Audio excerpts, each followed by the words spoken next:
اللہم صلی علی محمد وعلی محمد وعجل فرج آل محمد۔ اعوذ باللہ من الشیطان اللعین الرجیم، بسم اللہ الرحمن الرحیم۔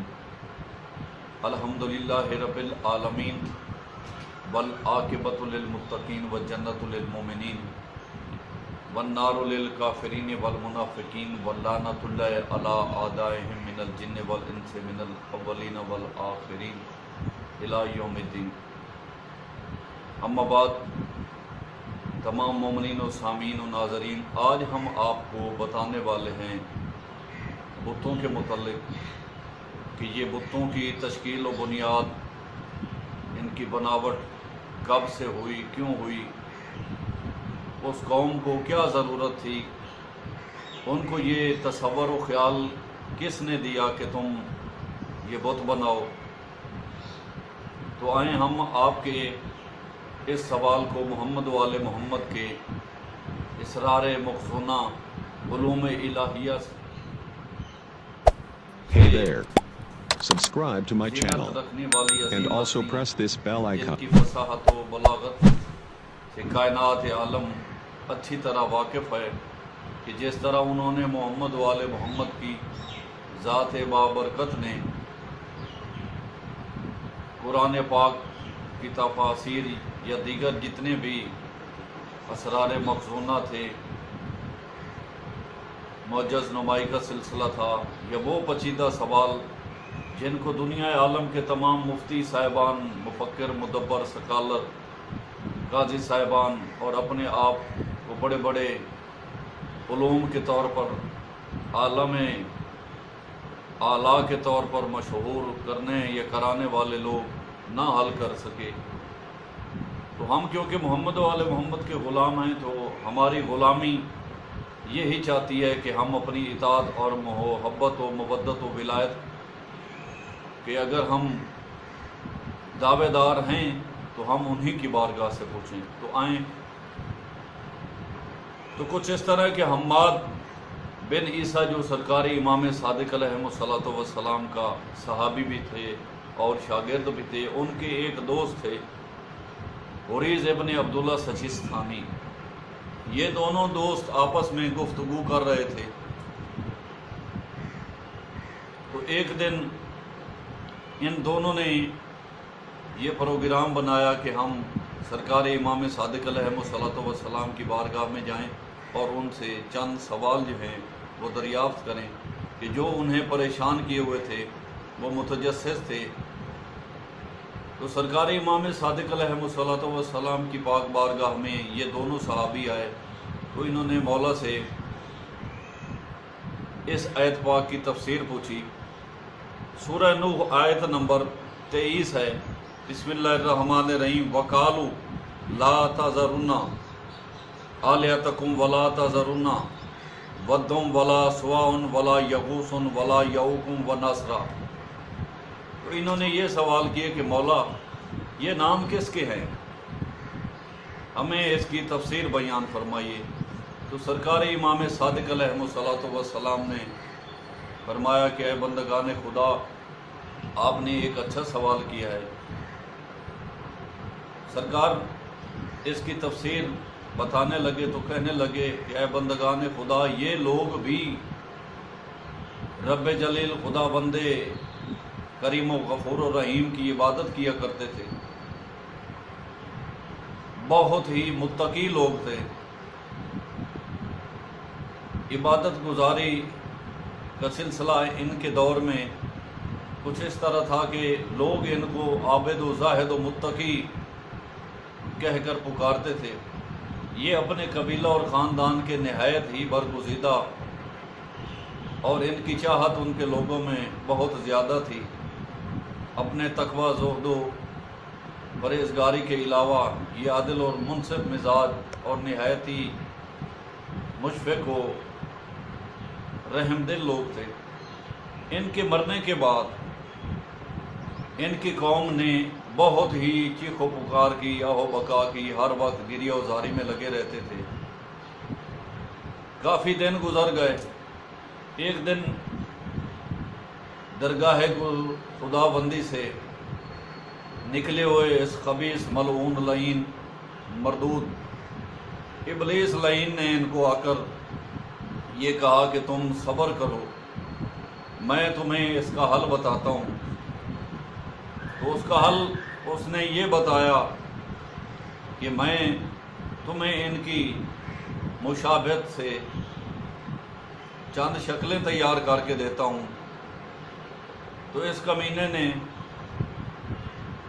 ان لوگوں کی، جن کا نام بدھا تھا، سوا تھا، یاغوث تھا، یعوق اور نصر، یہ ان قبیلے والوں کے عابد و زاہد اور متقی لوگوں کے نام ہیں۔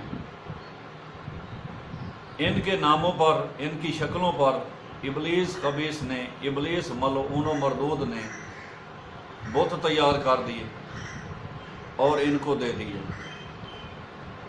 تو یہ قبیلہ والے، انہوں نے اپنی جو مین عبادت گاہ تھی وہاں پر جا کر ان کے بت نصب کر دیے۔ وہ ظاہراً طور پر تو خدا بندے رب کائنات کی عبادت کیا کرتے تھے، لیکن ایک مبغض و نفاق مزاج اور ایک بے معرفت عبادت کا کیا کرنا۔ وہ اگر اپنے دور میں جو بھی ان کا طریق و شرعی نظام تھا عبادت کا، اگر وہ کر بھی ہوتے تو ان لوگوں کی جو مر چکے تھے اور ان کے بت تیار کر کے ابلیس خبیث ان کو دے گیا تھا، ان کی محبت بھی ان کے دلوں میں جاری اور ہمیشہ رہتی تھی۔ تو جب گرمی یا سردی کا موسم آتا تو جس طرح ایک انسان کو گرمی کے وقت نہانے کی ضرورت ہوتی ہے، یا ہوا ٹھنڈی پر بیٹھنے کا یا سائے کا،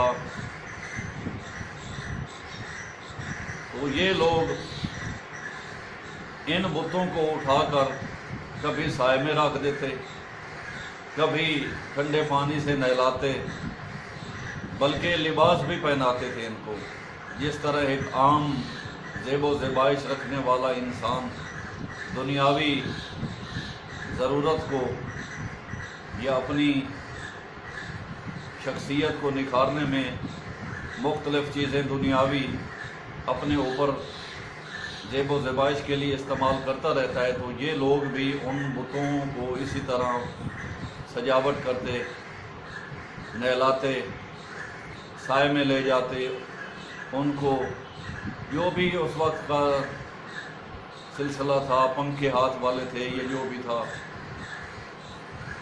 یہ ان کو ہوا شوا دیتے، ان کے چہروں کو صاف کرتے، ان کے سامنے بیٹھ کر گری و زاری کرتے۔ جب سردی کا موسم آتا تو ان بتوں کو اٹھا کر اپنے کمروں میں لے جاتے۔ تو جب یہ قوم اسی طرح کرتے کرتے ایک تو ساتھ اللہ پاک کی عبادت بھی کر رہے تھے اور ساتھ ان لوگوں کی چاہت اور پیار و محبت بھی ان کے دلوں میں تھی، بلکہ میں تو یہ کہوں گا کہ جب مالک کائنات کی عبادت بندہ کر رہا ہو اور اس میں اس ذات کبریا کی معرفت نہ ہو تو ایسی عبادت فضول ہے۔ ایسی عبادت اسی طرح ہے جس طرح ابلیس تو کرتا رہا، لیکن اللہ پاک کے ایک حکم معرفت کی وجہ سے وہ کچھ نہ حاصل کر سکا اور مردود و ملعون ہو گیا۔ تو جب یہ قوم اسی طرح کرتے کرتے مر گئی، ختم ہو گئی، تو بعد والی جو ان کی نسل پیدا ہوئی تو انہوں نے کہا کہ ہمیں تو یہی پتہ ہے کہ ہمارے جتنے بھی آباء و اجداد تھے وہ ان کے سامنے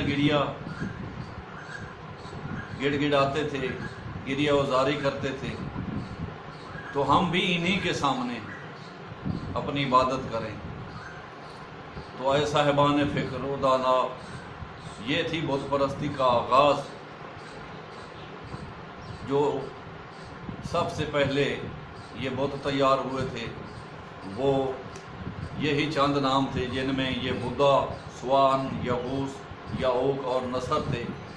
تو بعد میں جتنے جتنے دور آتے گئے، لوگوں میں مال و زار کی کثرت ہوتی گئی، تو چند قبیلہ اور خاندان والوں نے سونو چاندی کے بنائے، پتھر کے بھی بنے،